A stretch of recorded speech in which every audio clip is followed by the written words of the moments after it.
Welcome to the Deep Dive.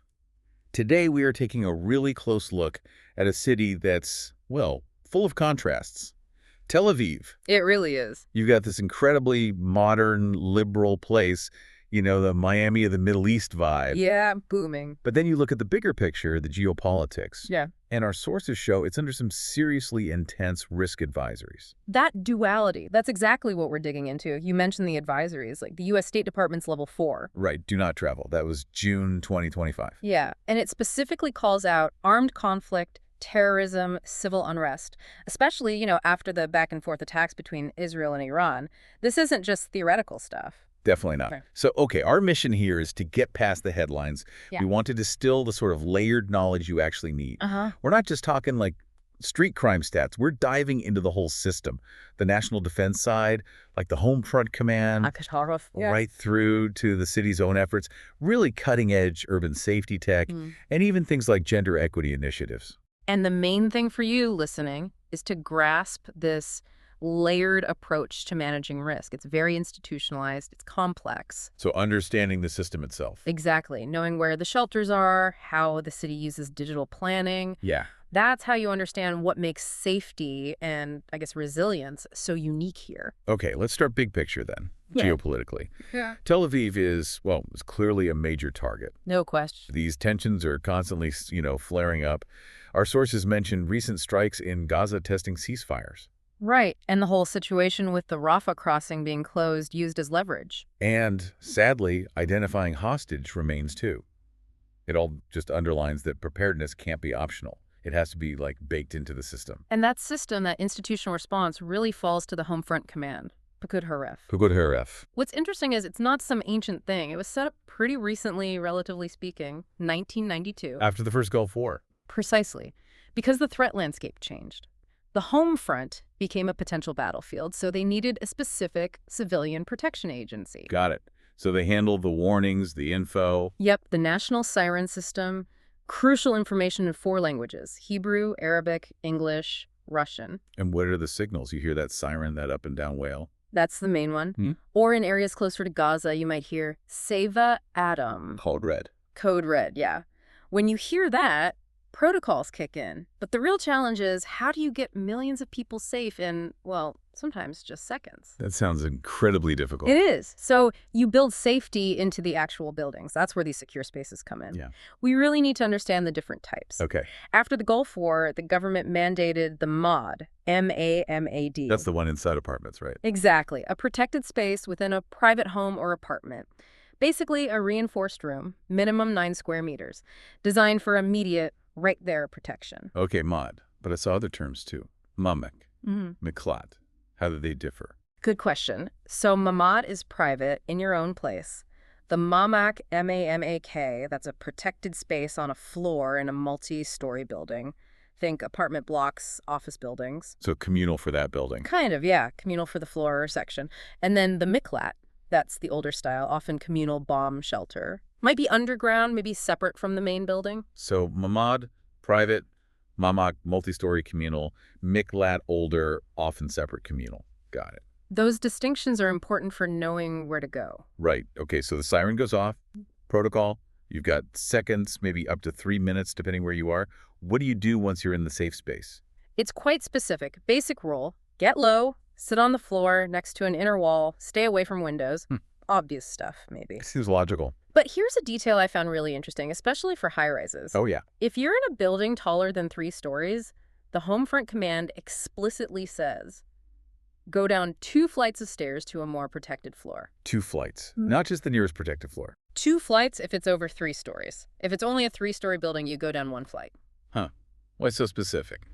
I think it's about removing ambiguity in a panic. Everyone knows the rule. No confusion, saves precious seconds. It institutionalizes the response. Makes sense. Yeah. Like the advice on taping windows. Exactly. People might think you should always tape them, crisscross pattern. Right. But the HFC says only do that or use the special 100-micron plastic sheeting if they specifically instruct you to. Usually that's for, a chemical threat, not a standard rocket. Otherwise, you just wait inside. Wait 10 minutes after the siren stops, unless you hear other instructions or another alarm. Okay. And this preparedness thinking goes beyond just the shelter itself. the 72-hour emergency bag. Standard disaster prep, you might think, but again, the Homefront Command has specific emphasis. Like what? Water and food, obviously. Definitely. 4 liters of water per person, non-perishable food, enough meds for 72 hours. Those are non-negotiable. But what's the crucial item? The battery-operated radio. Low tech. Crucial low tech, because our sources really hammer this point.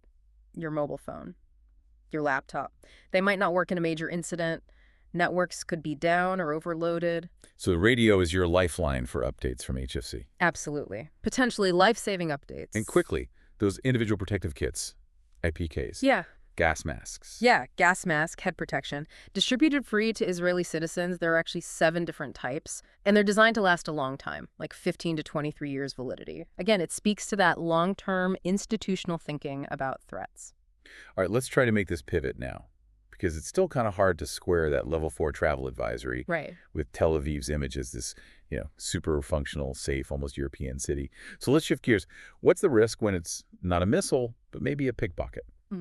Or a scooter? Well, it's like night and day, honestly, day-to-day life. Tel Aviv feels, and statistically is, significantly safer than many big cities worldwide. Really? Yeah, look at the Numbeo data we pulled.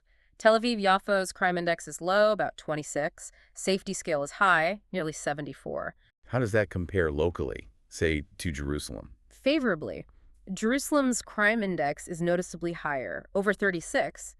And interestingly, worries about being attacked based on ethnicity, gender, religion, they're rated very low in Tel Aviv compared to moderate in Jerusalem, according to that data. That's fascinating. So the huge geopolitical risk doesn't really seem to trickle down into, high levels of street crime. Not in the same way you might expect, no. So what are the risks for a visitor day to day?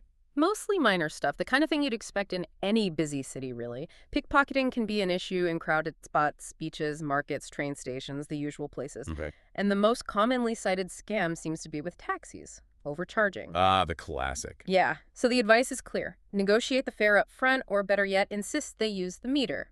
Be firm. Any other weird scams? There's one mentioned, though it seems rare. The picture scam. Someone asks you to take their photo, they accidentally drop the camera, then demand you pay for it. Wow. Okay. Good to know, even if rare. Yep. Right. But here's where Tel Aviv gets really interesting. On the proactive side, road safety. They treat it almost like a public health crisis. They do. And there's a reason. Pedestrians are about, 16% of road users? Something like that. But Israel's pedestrian casualty rate is actually higher than the OECD average. So it's a real problem. And the city's solution involves tech. Yeah, really advanced stuff. They've got this Vision Zero project, and part of it uses something called a safety digital twin. A digital twin, like a virtual copy. Exactly. It's a virtual model of a specific road section. They can run thousands, literally thousands, of accident scenarios in the simulation. Test out different conditions, traffic flows, all without any real-world risk. That's clever. What did they learn from it? Some very specific things, like it helped pinpoint danger zones, for instance, where motorcycles might try to dangerously overtake parked trucks. Okay. Identifying specific hazards. But the big one, the really powerful finding, was about speed limits. How so? The analysis showed that the standard 50-kilometer-per-hour speed limit resulted in almost 50% more accidents in their test scenarios compared to dropping the limit to 40 kilometers per hour. Wow, 50% more, just from 10-kilometer difference. That's what the data showed. It's hard evidence. It makes the case that even a small speed reduction can make a huge difference. Life and death, potentially. That really shifts urban planning from guesswork to being super targeted, data-driven. It's impressive. It really is. Although, if you ask residents what the daily hazard feels like... Let me guess. Electric scooters? Bingo! Electric scooters and bikes riding illegally on the sidewalks. That comes up a lot, anecdotally. Yeah, I can see that being annoying and dangerous. Okay, one more risk category before we move on. Natural disasters. Earthquakes, specifically. Right. Low probability on any given day, but potentially high impact. Israel sits on the Syrian-African Rift fault zone. When was the last big one? A major one hasn't hit that area since 1927, but the risk is understood. So what's the mitigation? Mainly long-term structural stuff. There's a program called TAMA38. TAMA38. It basically gives financial incentives to reinforce older buildings, specifically those built before 1980, to make them more earthquake resistant. And the immediate advice if one hits? Standard drill. Drop, cover, And hold on. But for Tel Aviv, being on the coast... Tsunami risk. Exactly. There's a specific warning sign to know. If there's a quake and you suddenly see the sea recede very sharply and quickly, that's the signal. Get to higher ground immediately. Okay, let's shift again, this time to social policy and, well, safety within the city itself, particularly around gender. The Tel Aviv-Yafo plan we looked at was quite explicit about this. It was. It frames gender-based violence not just as individual crimes, but as a systemic issue, a barrier preventing women from participating fully and equally in public life. And it reflects that global stat, right? Yeah. 1 in 3 women experiencing some form of it. But how do they even measure this in Tel Aviv given the sensitivities? That's a huge challenge, and they acknowledge it. Massive underreporting. How massive? The figures cited were stark. Something like 97% of sexual assaults not reported to police. Over half of physical attacks or threats, also unreported. 97%. Wow.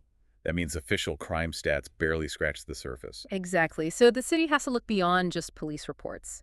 They focus a lot on subjective feelings of safety. How safe do people feel? And there's a gender gap there. Definitely. The data shows women report feeling less safe than men in Tel Aviv, especially walking alone after dark. Is there concrete evidence of that feeling impacting behavior? Yes. For example, women made up nearly 2/3, about 65% of the calls to the city's 106 hotline, specifically requesting better lighting in public parks and gardens. Asking for more light. That directly speaks to feeling unsafe. It does. And women also reported exercising less in public spaces, specifically because of fear. So the city sees this subjective fear, this impact on daily life. What's their response? They call it a 360-degree approach. Trying to tackle it from all angles, going way beyond just national laws. It involves infrastructure, technology, policy, education, a whole package. Okay, let's break that down. Technology. This is where it gets really innovative. The standout example is an app called SafeUp. SafeUp. Tell me about that. It's designed to enhance personal safety, connect users, basically help women feel safer, particularly when out alone, and it seems to be working. How do they know? Well, it has a decent user base, over 11,000 people mentioned in our source, and a survey of users found something remarkable. Yeah. Women using the app reported feeling safer walking alone at night, which you'd hope for, but crucially, they also reported spending, on average, 5 hours more per month in public spaces than they did before using the app. 5 extra hours a month, just from feeling safer. Yeah, that's not just a feeling, that's a measurable increase in freedom, in participation in city life. It shows how tech can actually enable autonomy. That's a powerful metric. What about other initiatives? Infrastructure, policy? On infrastructure, they're piloting distress buttons in certain areas, exploring safe running routes with better lighting and visibility. Policy-wise, they took a strong stance back in 2020. What was that? They made it significantly harder for strip clubs to get licenses and operate. The rationale was explicit. These venues objectify women and hinder gender equality efforts. That's quite direct. It is. Right. And they also fund proactive stuff, like the Good Night Initiative training bar and club staff to recognize and intervene in situations involving sexual harassment or violence. Smart. And education. Yep, running workshops in schools, focusing on preventing violence, promoting healthy relationships, consent, that sort of thing, trying to address attitudes early on. Okay, so it's a really broad strategy. Now, we've talked about all these layers of risk, geopolitical, crime, even the subjective fear women face.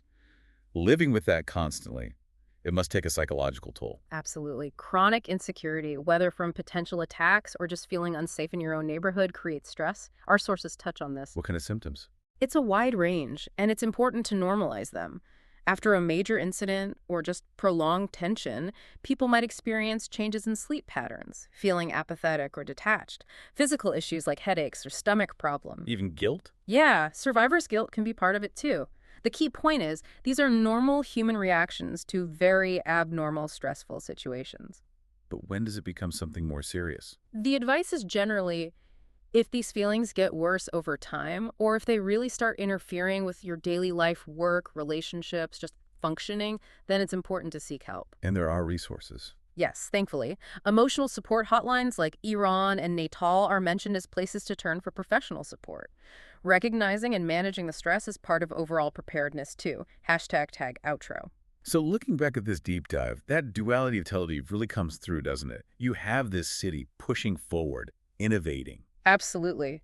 Using digital twins for road safety, apps like SafeUp, literally giving women back hours of their time in public spaces. It's incredibly forward-thinking on urban life and social equity. But at the same exact time, it's managing this intense, high-level geopolitical threat daily. Yeah, institutionalizing safety down to the smallest detail. Knowing your mamad from your mamak.